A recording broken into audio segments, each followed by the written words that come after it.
There's a strange quiet that settles on some birthdays. Even when the phone vibrates with messages, or someone posts your photo with balloons, something inside stays still, almost untouched. You smile, say thank you, blow out the candle, but the warmth doesn't quite reach the center. For some, that day feels less like celebration and more like exposure. The spotlight turns on, and instead of joy, it lights up everything you've managed to keep buried. Grief, comparison, old guilt. The day of you becomes the day of everything you repress all year. It's a paradox of celebration. The rituals, cake, friends, messages, move forward like clockwork. But inside, there's a quiet dissonance. One part of you performs gratitude.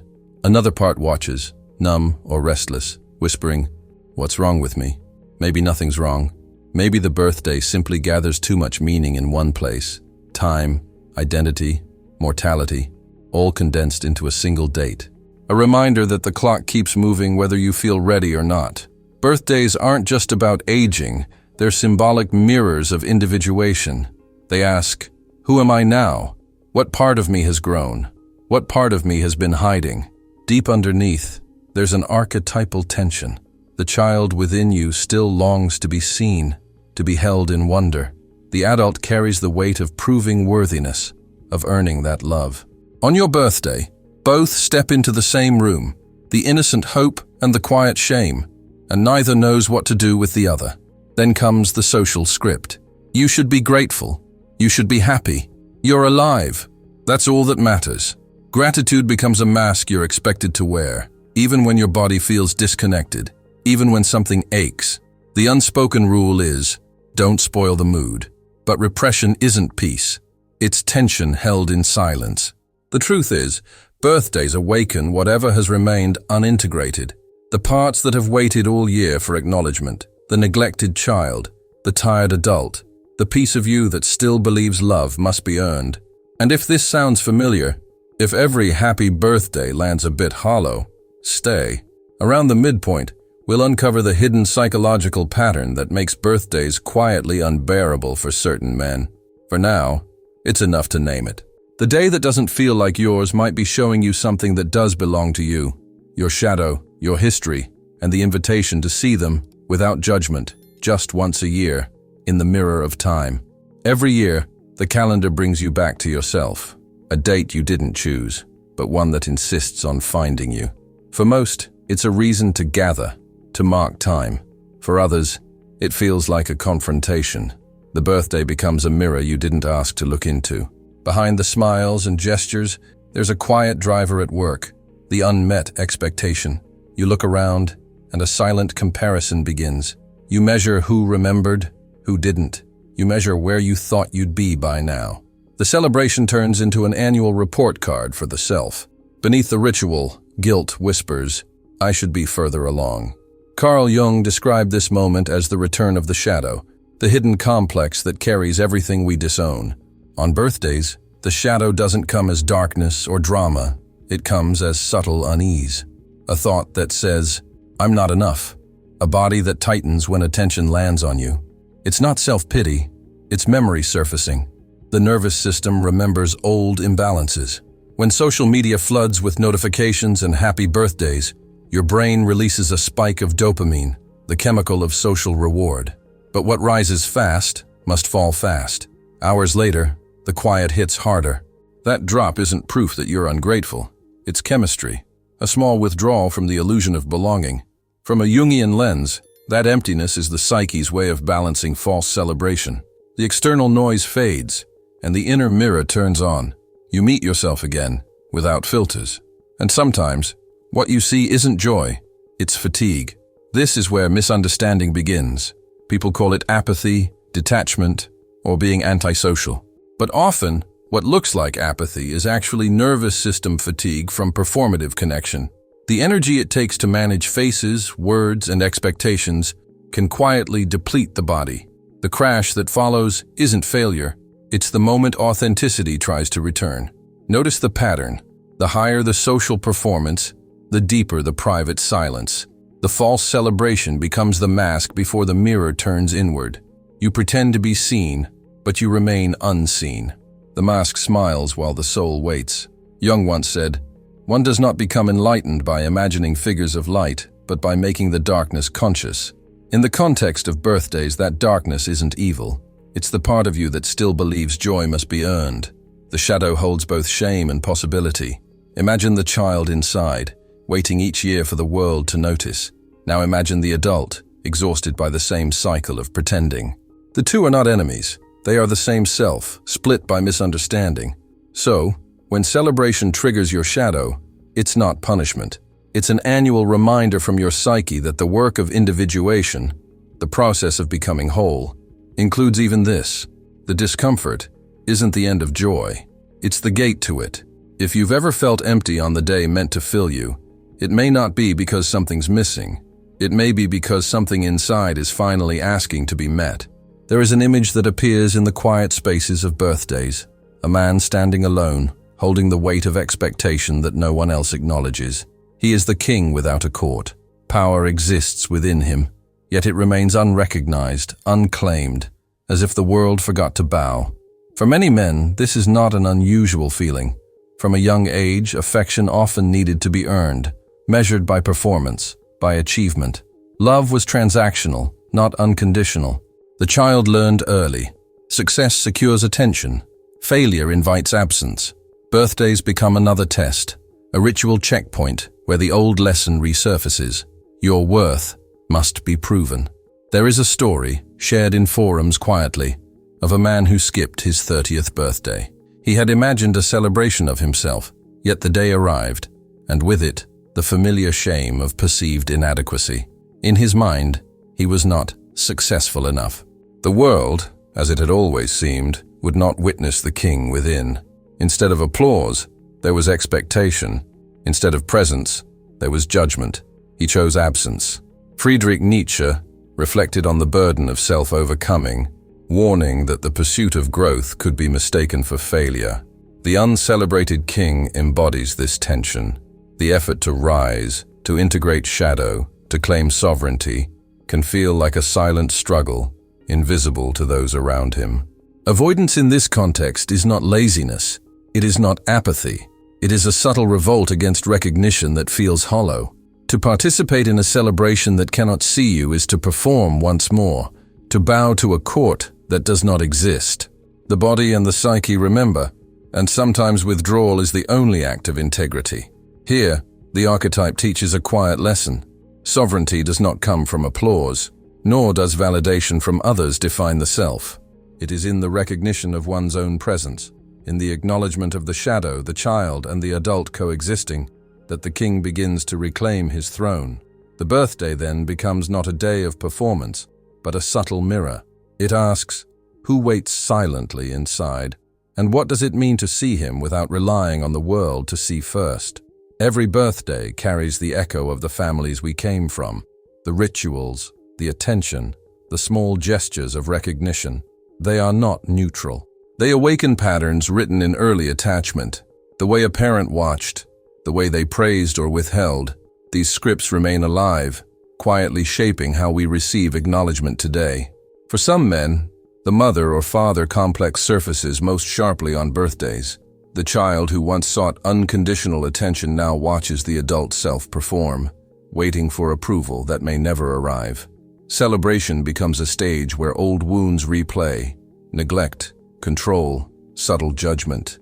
Even when love is genuine, the body recalls the first disappointments, the mismatched expectations, the moments where being seen was conditional. Behavioral projection carries this forward. Some approach the day seeking the recognition they lacked, hoping for the echo of childhood warmth. Others resist the celebration, avoiding the pressure of being seen, of being mirrored in ways that feel risky. The pattern is subtle, but it runs deep. Oxytocin, the chemical of attachment and bonding, responds not just to physical presence, but to the emotional calibration established in early life. Birthdays can dysregulate adults in ways that feel entirely disproportionate. Across cultures, the fixation on birthdays is not universal. In some societies, coming-of-age ceremonies carry symbolic weight far beyond annual repetition. They honor growth and passage rather than attention or validation. In these contexts, the day serves as recognition of life's unfolding rather than a test of being. It points to an essential distinction. Dread is rarely about aging itself. More often, it is memory trapped in ritual, the echo of patterns we cannot escape by wishing them away. The invitation is subtle. As the cake is lit, the song is sung, the gifts are laid before us, the inner self notices. Who waits silently beneath the surface? Which child leans toward or away from the attention? The answers are neither good nor bad. They are information, a map of the self waiting to be understood. Birthdays are markers on a timeline that feels both inevitable and unforgiving. The day appears to measure time, chronos, the mechanical ticking of the clock. But beneath it lies kairos, psychological time, the lived experience of growth, change, and self-realization. The tension between these two dimensions is often invisible, yet it shapes the quiet dread that settles in the chest. The shadow speaks in subtle phrases. I should be further by now. These are not idle complaints. They are echoes of a persona conditioned to measure worth by external milestones. The mind loops through comparison, weighing achievement against expectation. Yet the self, the deeper, unmeasured center, remains invisible in this calculation. Neuroscience offers insight into this experience. When we compare ourselves to imagined standards, the default mode network in the brain becomes overactive. It amplifies self-reflection, judgment, and the sense of falling behind. The discomfort is not a flaw. It is the nervous system signaling a misalignment between expectation and reality, between persona and authentic self. The dread of birthdays, then, can paradoxically signal growth. It may be a subtle recognition that individuation is underway, the ego sensing limits, confronting shadow, acknowledging what has not yet been integrated. The discomfort is not failure. It is a kind of inner alert. It calls attention to the places where alignment has been postponed, where presence has been replaced by performance. In this space, one notices a rhythm emerging. The body, the psyche, and the mind respond not to what others celebrate, but to what the self longs to claim.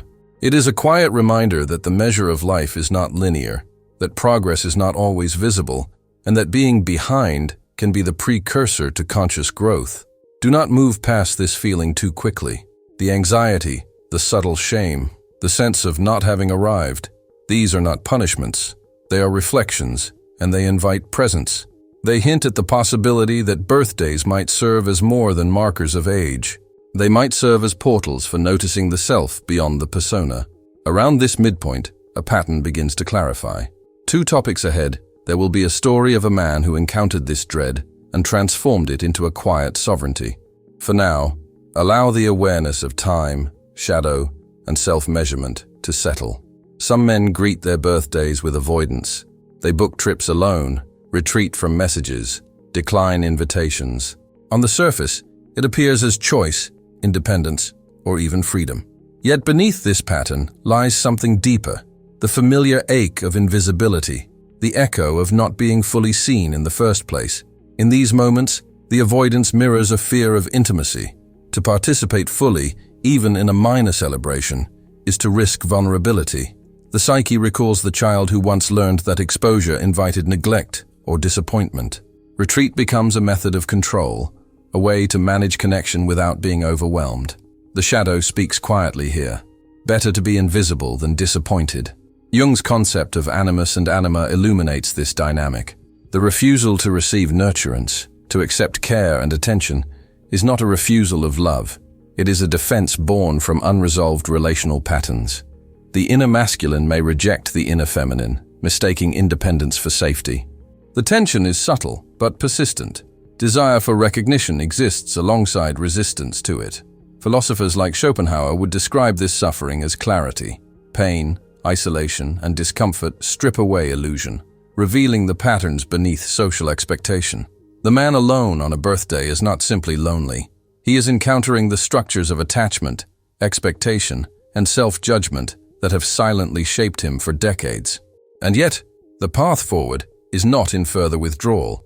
The way through is not in hiding, but in conscious participation. Facing the day, even in small, measured ways, offers the possibility of meeting the self where it has been neglected. The ritual becomes less about external acknowledgement and more about inner recognition. There is a subtle micro-practice that can emerge from this space. Take a moment. 5 slow breaths. Allow the body to notice itself. The chair beneath you. The air filling the lungs. Inwardly, ask, which part of me waits for acknowledgement before I can offer it to myself? Let the thought linger. Let the body respond. No judgment. No timeline. Just noticing. This repetition of emotional exile is not a condemnation. It is a map. The same patterns that once produced fear, shame, or invisibility now point toward integration. The self is signaling its need to be witnessed, even quietly, even privately. In the silence, recognition begins. The dread that lingers around birthdays carries a message. It is not punishment, nor evidence of failure. It is an invitation to reclaim the day as a ritual of individuation, a space where the self is acknowledged, independent of external approval. Each year, as the candle is lit, there is an opportunity for symbolic rebirth.